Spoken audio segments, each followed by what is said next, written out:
Assalamualaikum warahmatullahi wabarakatuh. Para pemirsa rahimakumullah, salam sehat untuk semuanya. Di era Covid seperti sekarang ini, kita harus kembali menyadari bahwa kehidupan di seluruh permukaan bumi ini telah terkontaminasi oleh berbagai alien, yaitu suatu benda asing dan juga mikroorganisme berbahaya. Jadi, setiap individu haruslah saatnya sekarang ini berusaha untuk memiliki sistem kekebalan tubuh yang memadai agar dapat bertahan hidup dan melangsungkan kehidupannya. Para pemirsa yang saya hormati, semua bayi mamalia termasuk kita manusia ini, saat dilahirkan semuanya mengalami kondisi yang disebut dengan gamma globulin anemik, yakni kekurangan faktor kekebalan atau antibodi yang disebut dengan imunoglobulin G atau disingkat dengan IgG. Dan kelangsungan hidup mereka, para bayi itu, bergantung pada konsumsi kolostrum, yaitu suatu air susu ibu atau air susu induk yang dikeluarkan di saat beberapa jam pertama kelahirannya. Nah, kolostrum hanya dapat diperoleh pada hari pertama sampai kelima setelah bayi dilahirkan. Nah, kolostrum mamalia diketahui mengandung konsentrasi tinggi antibodi imunoglobulin G tadi. Nah, penyerapan antibodi ini oleh sistem pencernaan bayi disebut dengan transfer imunitas pasif. Transfer imunitas pasif ini sangat penting untuk memperoleh kekebalan tubuh pada minggu pertama kehidupannya. Nah, namun lantas bagaimana setelah itu cara kita dapat memperoleh kolostrum yang jumlahnya terbatas di luar waktu tersebut untuk keperluan mendapatkan faktor kekebalan pasif itu? Nah, para pemirsa yang budiman, berikut saya informasikan beberapa bahan pangan penting yang dapat digunakan untuk menyusun kolostrum buatan atau artificial colostrum atau colostrum replacer, dan bagaimana cara pembuatannya dari bahan-bahan makanan fungsional yang tersedia di sekitar kita. Nah, selamat menyaksikan pada video berikut. Assalamualaikum warahmatullahi wabarakatuh.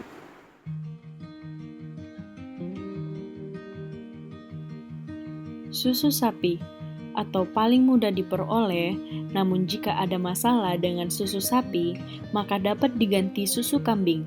Hasil studi epidemiologi atau tentang penyebaran penyakit, mengkonsumsi susu sapi atau kambing yang tidak diolah sebagai makanan bayi saat pertama disapi ibunya menunjukkan adanya penurunan risiko terhadap infeksi pernafasan dibandingkan jika seseorang mengkonsumsi susu UHT atau susu yang diproses pasteurisasi dengan ultra high temperatur. Penjelasannya bahwa protein susu yang tidak diolah tetap utuh dan memberikan efek perlindungan pada risiko infeksi. Faktor kekebalan di dalam susu sapi atau kambing dapat dicegah infeksi saluran pernafasan atas atau upper respiratory tract pada anak-anak, orang dewasa, orang tua, olahragawan, pilot, supir, dan pekerja di industri. Riset-riset yang telah dilakukan hampir seluruhnya menggunakan IgG normal dari sapi atau kambing yang tidak divaksin secara khusus, yakni vaksinasi hanya dilakukan untuk patogen saluran pencernaan saja. Antibodi IgG susu sapi atau kambing mampu mengikat banyak patogen manusia dan mencegah menempelnya patogen tersebut ke epitelium usus halus.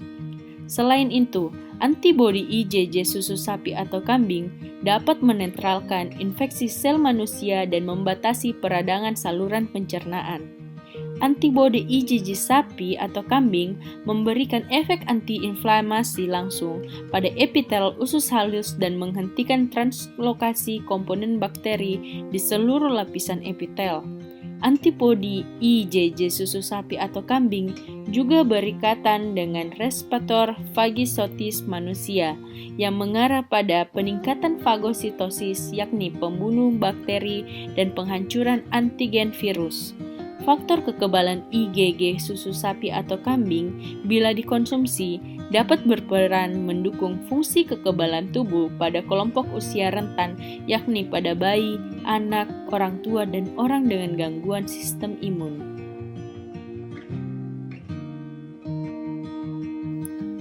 Telur unggas bahagia mengandung antibodi imunoglobulin Y. IgY memiliki fungsi setara dengan antibodi IgG mamalia. Dari sudut pandang evolusi, antibodi IgY diduga merupakan cikal bakal IgG dan IgE mamalia. Antibodi IgY unggas memiliki kelebihan dibanding IgG mamalia dari segi molekul antibodinya, yakni memiliki afiditas tinggi, reaksi silang dengan IgG mamalia rendah, tidak berikatan dengan faktor reumatoid, tidak berikatan dengan protein A dan protein G, dan IgY tidak mengaktifkan faktor komplement. Imunoglobulin Y unggas mengenal lebih banyak epitop protein mamalia atau bagian antigen yang dikenal dibandingkan dengan imunoglobulin mamalia.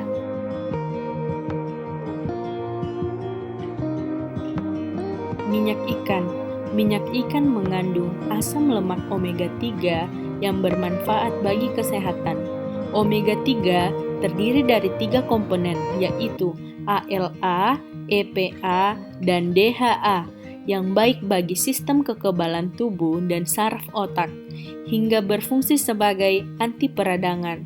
Asam lemak ini tak dapat diproduksi oleh tubuh, namun diperlukan untuk menunjang berbagai fungsi penting dalam tubuh.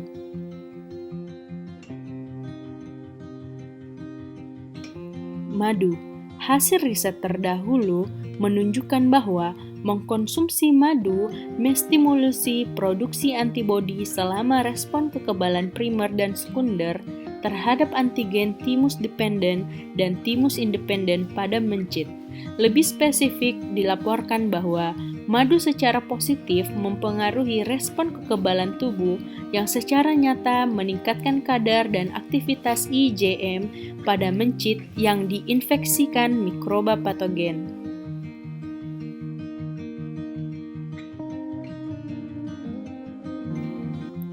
Jahe. Jahe dapat membantu menjaga daya tahan tubuh.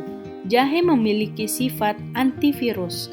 Bila dicampur dengan madu, dapat membantu mengendalikan efek samping.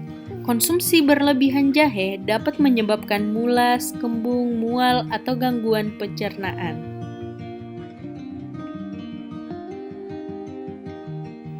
Oatmeal. Oatmeal adalah olahan yang terbuat dari gandum kering. Gandum mengandung sejenis serat bernama beta-glukan yang dapat membantu mengurangi kadar kolesterol dan memperkuat sistem kekebalan tubuh. Kurma. Hasil riset menunjukkan bahwa ekstrak daging buah kurma dapat meningkatkan jumlah limfosit dan basal embrio mamalia. Hal itu mengindikasikan daging buah kurma berpotensi sebagai imunomodulator atau mengaktifasi sistem kekebalan sel.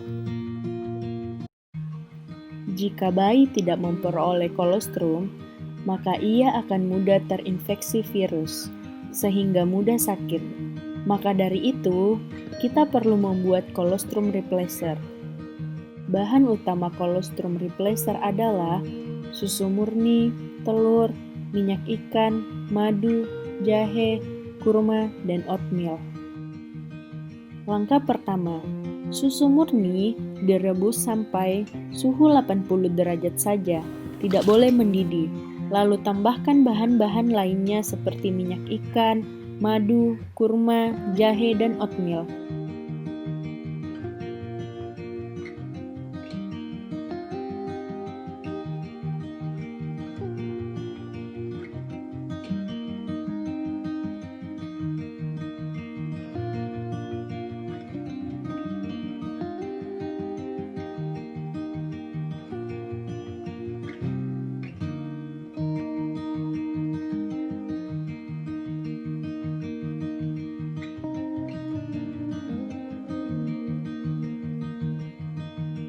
Khusus telur bahagia dikocok terpisah dalam wadah tersendiri dan ditambahkan rebusan adonan tadi. Lalu pelan-pelan dituangkan ke dalam rebusan adonan secara perlahan.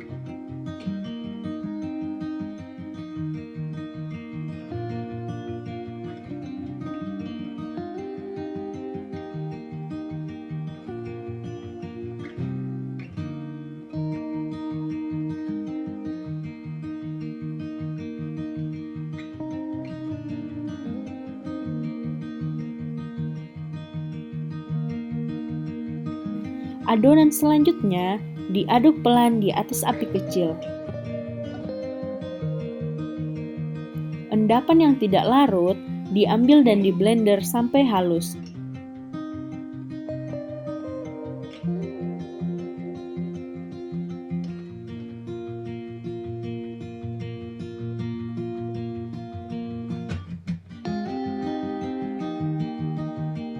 Lalu dimasukkan lagi ke dalam rebusan dengan saringan.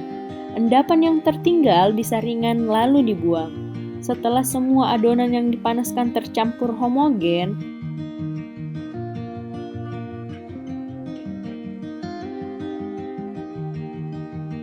selanjutnya, kolostrum buatan telah siap dikonsumsi atau dikemas dalam botol.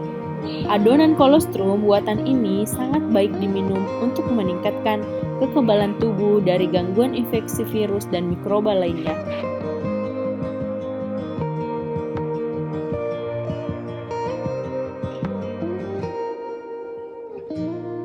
Selamat mencoba, semoga berhasil.